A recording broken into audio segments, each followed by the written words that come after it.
अजय आलोक भलमन साहब का बोझ उठा रहे हैं सुक्खू साहब, ताकि आपको दिल्ली में अच्छी हवा मिल सके, इसलिए वो ये बोझ के तले दब रहे हैं और खुद अपना पैसा काट रहे हैं। केंद्र क्यों नहीं दे रही पैसा हिमाचल को? देखिए, कुछ तो ऐसा है कि इनको तो कुछ, मैं फिर कहूँगा तो बुरा मान जाएंगे। जब हिमाचल में बादल फटा था, 2 बार तबाही आई थी, डिजास्टर हुआ था, उस वक्त खुद केंद्र ने पहल करके मदद की थी और सुक्खू साहब ने उसका धन्यवाद भी दिया था। अलग बात है राहुल गांधी और प्रियंका गांधी एक बार झांकने भी नहीं गए डिजास्टर के समय, इसलिए वो बात तो आप कीजिए मत। राज्य का 87,000 करोड़ रुपए का कर्ज है, किसकी जिम्मेदारी है? कर्ज चुकाने के लिए कर्ज आपको लेना पड़ रहा है, इस फिस्कल ईयर में वो कर्ज बढ़ के 1 लाख करोड़ हो जाएगा, किसकी जिम्मेदारी है? आप कहते हैं खाली जंगल काट दे।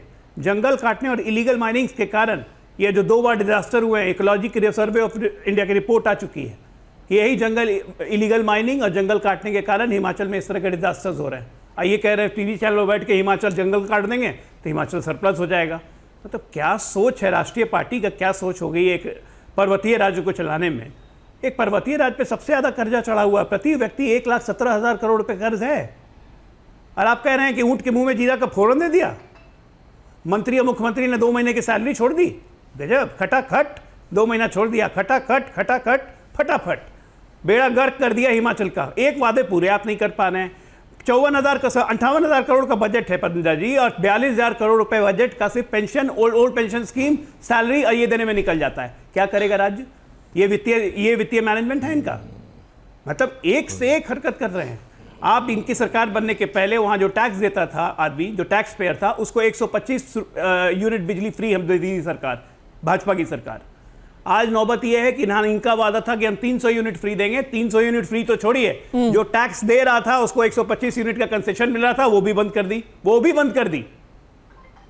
लगातार झूठे वादे कर करके सत्ता में आना, उसका मिसमैनेजमेंट करना, हिमाचल को बैठा दिया, नीचे में बैठ गया। स्टेट क्या करेगा, स्टेट को नहीं पता है, और कह रहे हैं हमने 2 महीने की ये छोड़ दी, सेंटर ने हमें ये नहीं दिया, सेंटर ने वो नहीं दिया। और हिमाचल अकेला नहीं है, इसके पहले आपको याद होगा कर्नाटका में भी यही तकलीफ सामने आ रही थी। वहां पे भी पहले ये कहा गया कि हम बिजली के दाम बढ़ा देंगे, कर्नाटका में तो बीच में ये कहा गया था कि भाई हम पानी के दाम बढ़ा देंगे, पेट्रोल महंगा हो जाएगा। क्यों? क्योंकि हमारी सारी ये स्कीम्स है, मुफ्त बस सेवा। 15 जी 2 सेकंड और जोड़, बस 2 सेकंड सुरेंद्र भाई। आज ही हिमाचल में पेट्रोल के दाम और डीजल के दाम बढ़ा दिए गए हैं। सुरेंद्र जी, एक बात और कह दूं, deputy CM DK Shivakumar ने साफ कहा था कि जितने हम घोषणाएं कर चुके हैं, वो घोषणा पूरी करने के बाद हमारे पास पैसे नहीं बचेंगे कि हम कर्नाटका में कोई विकास का काम कर सकें। आज से 10 दिन पहले कर्नाटका में भी पानी के दाम बढ़ाए जा चुके हैं, जिस पे विलेजर्स ने प्रोटेस्ट किया तो कांग्रेस के मंत्रियों ने गालियां दी खुले मंच से। ये भी बहुत सारा वायरल हुआ था। जवाब दीजिए। ठीक है सुरेंद्र राजपूत जी, हिमाचल ही नहीं कर्नाटका भी जी नहीं था, हम सब बिल्कुल, हाँ बिल्कुल, क्योंकि कांग्रेस के राज्य जो है ना वो बिल्कुल वित्तीय संकट में, भारतीय जनता पार्टी के वाले जो राज्य हैं वो तो कैश सरप्लस में है। राजस्थान भी कैश सरप्लस में है, मध्य प्रदेश भी कैश सरप्लस में है। मध्य प्रदेश तो सैलरी देने के लिए केंद्र कर्जा ले रहा है बैंकों से, अपनी सैलरी। मध्य प्रदेश तो हर तीसरे महीने लाडली बहना योजना देने के लिए 33,000 करोड़ का कर्ज ले रहा है। वो कहीं चर्चा नहीं। 3 चीज़ें मैं बताता हूँ। पहली चीज़, जब इन्होंने हमें सत्ता सौंपी थी हिमाचल में, तब कैश सरप्लस था हिमाचल ना। अजय आलोक जी बहुत पढ़ लिख करके आते हैं, जरा पता तो करिएगा कितने हज़ार करोड़ का कर्ज, 80,000 करोड़ से ज़्यादा का कर्ज था। दूसरी बात आपने कही कि केंद्र सरकार ने पैसा दिया, 5,000 करोड़ दिया 44,000 करोड़ के अगेंस्ट में। आपको मालूम है 5,000 करोड़ ऊँट के मुंह में जीरे की तरीके से पूरी डिजास्टर किस तरीके की हुई थी? 44,000 करोड़ लिख कर मांगने के गए थे, 5,000 करोड़ दिया था। आप बात बताते हैं कि क्या नाम, हम बहुत बड़े दाता हैं, हमने अपनी तरफ से दे दिया था। तीसरी बात आप बताते हैं कि क्या नाम, कर्नाटक से लेकर के यहाँ तक जितनी हमारी स्कीम्स हैं, उन सारी स्कीम्स को आप अपनी स्कीम उत्तर प्रदेश से लेकर के राजस्थान से, मध्य प्रदेश से, छत्तीसगढ़ से मिला लीजिए। कौन सी स्कीम ऐसी है जिस स्कीम को हम और आप अलग अलग कर रहे हैं? और क्या नाम, अभी रही बात ओपीएस की, तो ओपीएस का जो पहला डिस्पर्समेंट जाएगा ना अजय आलोक जी, फिर आप कहते हैं पढ़ लिख करके डॉक्टर हो भाई, कम से कम उतना तो बोला करो, उतना सोच समझ के बोला करो, बेइज्जती होती है। 2029 में पहला डिस्पर्समेंट जाएगा।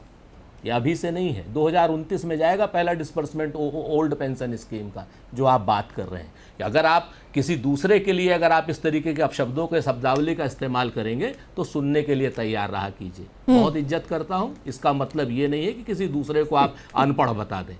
2029 का पहला डिस्बर्समेंट जाएगा। और रही बात महिलाओं का देने के लिए, तो महिलाओं का ऑलरेडी हिमाचल भी दे रहा है, राजस्थान भी दे रहा है, मध्य प्रदेश भी दे रहा है, महाराष्ट्र भी दे रहा है। कौन सी नई चीज है भाई? और रही बात दाम क्या नाम घटाने की, तो उत्तर प्रदेश में बिजली का टैरिफ आपको मालूम है? आपको मालूम है बिजली का टैरिफ उत्तर प्रदेश में सबसे ज्यादा है। अभी फिर बढ़ा रहे हैं 40%। बात करते हैं आप लोग, हमारी सिर्फ बात करेंगे कि क्या नाम कर्नाटक में बढ़ा दिया, बिल्कुल बढ़ेगा। तो आप बताओ, उत्तर प्रदेश में 40% बढ़ा रहे हो बिजली का बिल, तब आपको नहीं समझ में आ रहा। किसान से आपने 175 रुपए पर हॉर्स पावर लेना शुरू कर दिया, जो हम फ्री में देते थे, तब नहीं आपको समझ में आ रही थी। आपने डीजल का एक्साइज ड्यूटी 3 रुपए 30 पैसे से 32 रुपए कर दिया, तब आपको समझ नहीं आ रही थी। पेट्रोल का एक्साइज ड्यूटी आपने 10 रुपए से 33 रुपए कर दिया, तब आपको 27 लाख करोड़ की आपने आम जनता से लूट करी, तब आपको नहीं समझ